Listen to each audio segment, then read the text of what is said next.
Hi friends, ഈ Keralam online സർവീസിലേക്ക് എല്ലാവർക്കും സ്വാഗതം. നമ്മളിതുവരെ സ്മാർട്ട് ഡ്രൈവിംഗ് ലൈസൻസിന് അപേക്ഷിച്ചുകൊണ്ടിരുന്നത് റീപ്ലേസ്മെൻറ്റ് ഓഫ് DL എന്ന ഓപ്ഷൻ ഉപയോഗിച്ചായിരുന്നു.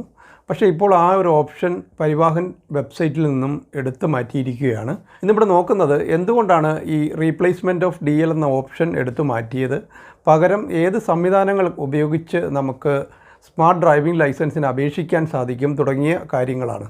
RCയും ഡ്രൈവിംഗ് ലൈസൻസുമായിട്ടൊക്കെ ബന്ധപ്പെട്ട ഓൺലൈൻ പ്രോസസ്സുകൾ അടങ്ങിയ വീഡിയോകൾ ചാനലിൽ ലഭ്യമാണ്. ഇത്തരത്തിലുള്ള ഓൺലൈൻ പ്രോസസ്സുകൾ അടങ്ങിയ വീഡിയോകളാണ് പ്രധാനമായും ചാനലിൽ പോസ്റ്റ് ചെയ്യുന്നത്. നിങ്ങൾ ഇതുവരെയും ചാനൽ സബ്സ്ക്രൈബ് ചെയ്തിട്ടില്ലെങ്കിൽ ദയവായി ഒന്ന് സബ്സ്ക്രൈബ് ചെയ്തേക്കുക. കൂടാതെ വീഡിയോ ഇഷ്ടപ്പെട്ടാൽ ലൈക്ക് ചെയ്യാനും മറക്കാതിരിക്കുക.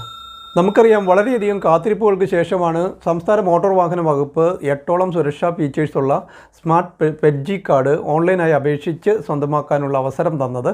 അതനുസരിച്ച് നമ്മൾ റീപ്ലേസ്മെൻറ്റ് ഓഫ് DL എന്ന പരിവാഹനിലെ ലിങ്ക് ഉപയോഗിച്ച് അപേക്ഷിക്കുകയും 245 രൂപ ഫീസ് അടച്ച് സ്മാർട്ട് പെഡ്ജി കാർഡ് കുറച്ച് താമസം നേരിട്ടെങ്കിലും നമുക്ക് തപാലിൽ ലഭിക്കുകയുമാണ് ചെയ്തുകൊണ്ടിരുന്നത്. എന്നാൽ ആ ഒരു ഓപ്ഷൻ ഇപ്പോൾ വെബ്സൈറ്റിൽ നിന്നും എടുത്തു മാറ്റിയിരിക്കുകയാണ്. അതിനുള്ള കാരണം 2023 ഏപ്രിൽ മാസമായിരുന്നു ആദ്യമായിട്ട് ഈ പെഡ്ജി കാർഡിനായിട്ടുള്ള സംസ്ഥാന മോട്ടോർ വാഹന വകുപ്പിൻ്റെ ഉത്തരവ് ഇറങ്ങിയത്.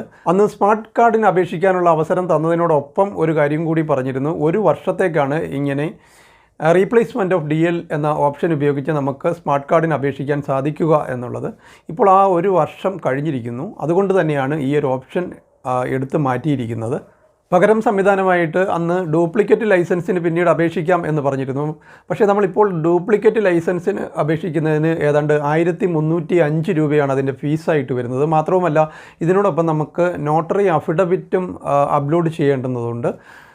കൂടാതെ ഇങ്ങനെ ലഭിക്കുന്ന ഡ്യൂപ്ലിക്കേറ്റ് ലൈസൻസിൽ ഡ്യൂപ്ലിക്കേറ്റ് എന്ന് എഴുതിയിരിക്കുകയും ചെയ്യും. ഇതിനൊക്കെയുള്ള ഒരു പരിഹാര മാർഗമായിട്ട് നമുക്ക് മറ്റ് ഓപ്ഷനുകൾ ഉപയോഗിച്ച് അപേക്ഷിച്ച് സ്മാർട്ട് കാർഡ് സ്വന്തമാക്കാൻ സാധിക്കും. ഉദാഹരണത്തിന് ഇപ്പം ഡ്രൈവിംഗ് ലൈസൻസ് എക്സ്പയർ ആകാൻ പോകുന്നവർക്ക് ആ ഒരു ഓപ്ഷൻ ഉപയോഗിച്ച് 505 രൂപ അടച്ച് ഡ്രൈവിംഗ് ലൈസൻസ് റിന്യൂവലിന് അപേക്ഷിക്കാൻ സാധിക്കും. നമുക്ക് ഡ്രൈവിംഗ് ലൈസൻസ് റിന്യൂവലിന് കാലാവധി തീരുന്നതിന് 1 വർഷം മുൻപ് തൊട്ട് അപേക്ഷിക്കുവാൻ സാധിക്കും. ഇങ്ങനെ ഡ്രൈവിംഗ് ലൈസൻസ് പുതുക്കുക വഴി നമുക്ക് ലഭിക്കുന്നത് സ്മാർട്ട് കാർഡ് തന്നെയാണ്.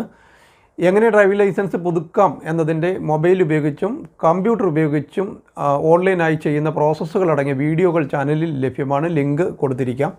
ഇതുകൂടാതെ മറ്റ് ഓപ്ഷൻസുകൾ ഉപയോഗിച്ച് നമുക്ക് അപേക്ഷിച്ച് സ്മാർട്ട് കാർഡ് സ്വന്തമാക്കാൻ സാധിക്കും. Address change, photo signature change തുടങ്ങിയ ഓപ്ഷൻസുകൾ നമുക്ക് ഉപയോഗിക്കാം. അതുപോലെ തന്നെ പേരിലുണ്ടാകുന്ന സ്പെല്ലിംഗ് മിസ്റ്റേക്കുകൾ, ഡേറ്റ് ഓഫ് ബർത്തിൽ ഉണ്ടാകുന്ന തെറ്റുകൾ തുടങ്ങിയവ തിരുത്താൻ അപേക്ഷിക്കുമ്പോഴും ഒക്കെ നമുക്ക് സ്മാർട്ട് കാർഡ് തന്നെയാണ് തപാലിൽ ലഭിക്കുന്നത്. ഇതിനൊക്കെ ഓൺലൈനായി എങ്ങനെ അപേക്ഷിക്കാം എന്നതിൻ്റെയും വീഡിയോകൾ ചാനലിൽ ലഭ്യമാണ്. ഈ വീഡിയോകളൊക്കെ RTO റിലേറ്റഡ് വീഡിയോസ് എന്ന പ്ലേലിസ്റ്റിൽ നിങ്ങൾക്ക് ലഭ്യമാണ്. ലിങ്കുകൾ മുകളിൽ ഐ ബട്ടണിലും ഡിസ്ക്രിപ്ഷനിലും എൻഡ് സ്ക്രീനിലുമായിട്ടൊക്കെ കൊടുത്തിരിക്കാം. അഡ്രസ് ചേഞ്ചിന് അപേക്ഷിക്കുമ്പോൾ കറക്റ്റായിട്ട് അഡ്രസ്സ് ചേഞ്ച് ആവണമെന്ന് നിർബന്ധമില്ല. ഇപ്പോൾ ചെറിയ സ്പെല്ലിംഗ് മിസ്റ്റേക്കുകൾ, പിൻകോഡിൽ ഉണ്ടാകുന്ന വ്യത്യാസങ്ങൾ തുടങ്ങിയവയൊക്കെ കാണിച്ച് നമുക്ക് അഡ്രസ് ചേഞ്ചിന് വേണ്ടി അപേക്ഷിക്കാവുന്നതാണ്. അതുപോലെ സ്റ്റേറ്റ് ചേഞ്ചിന് അപേക്ഷിക്കാം. അതിൻ്റെയും വീഡിയോ ചാനൽ ലഭ്യമാണ്. ഈ രീതിയിലൊക്കെ നമുക്ക് അപേക്ഷിക്കുമ്പോൾ ലഭിക്കുന്നത് സ്മാർട്ട് കാർഡ് തന്നെയാണ്. മാത്രവുമല്ല, ഡ്രൈവിംഗ് ലൈസൻസുമായി ബന്ധപ്പെട്ട എന്ത് ഓൺലൈൻ പ്രോസസ്സുകൾ ചെയ്താലും ഇനി മുതൽ നമുക്ക് ലഭിക്കുന്നത് പുതിയ സ്മാർട്ട് ഡ്രൈവിംഗ് ലൈസൻസ് തന്നെയായിരിക്കും. അതുപോലെ തന്നെ എല്ലാവർക്കും കോമൺ ആയിട്ട് ഉപയോഗിക്കാൻ സാധിക്കുന്ന ഒന്നാണ് ഫോട്ടോ ആൻഡ് സിഗ്നേച്ചർ ചേഞ്ച്. ഇങ്ങനെ ചെയ്യുമ്പോഴും നമുക്ക് സ്മാർട്ട് ഡ്രൈവിംഗ് ലൈസൻസ് തന്നെ ലഭിക്കും. ഫോട്ടോയും സിഗ്നേച്ചറും ചേഞ്ച് ചെയ്യുന്നത് എങ്ങനെ എന്നതിൻ്റെ വീഡിയോയും ചാനലിൽ ലഭ്യമാണ്. Photo signature change, address change, അതേപോലെ ഡേറ്റ് ഓഫ് ബർത്തിൽ ഉണ്ടാകുന്ന തിരുത്തലുകൾ, പേരിലുണ്ടാകുന്ന ചെറിയ വ്യത്യാസം തുടങ്ങിയവയൊക്കെ അപേക്ഷിക്കുമ്പോൾ നമുക്ക് 505 രൂപയാണ് ഇതിന് ഫീസായിട്ട് നൽകേണ്ടി വരുന്നത്. ഇതോടെ ഈ ഒരു വീഡിയോ ഇവിടെ പൂർണ്ണമാവുകയാണ്. Thank you for watching video.